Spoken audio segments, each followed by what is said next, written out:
Slovenský dom v Dubline Slovak in Ireland House slúži nielen ako redakcia časopisu a Slovenská knižnica, ale je aj miestom, kde sa Slováci stretávajú na rôznych podujatiach a workshopoch.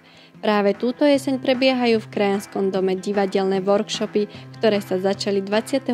septembra. S myšlienkou prišla Lucia Butašová, ktorej sme sa spýtali, čo od nich očakáva. Očakávam hlavne, aby sa ľudia uvoľnili, aby si proste pripomenuli nejaké slovenské zvyky, tradície, všetko vlastne v ich jazyku, náš humor, aby sme sa vlastne zabavili.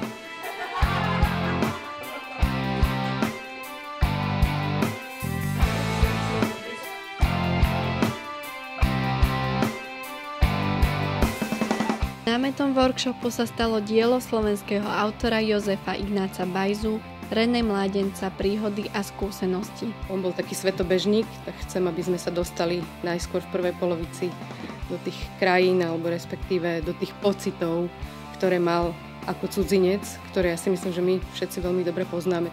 A ako vyzerá taký workshop štrukturovanej drámy?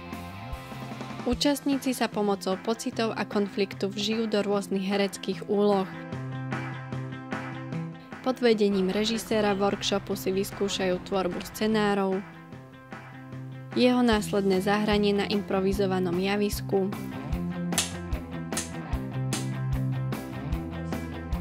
nechýbajú napríklad skupinové diskusie a výtvarné a hudobné aktivity.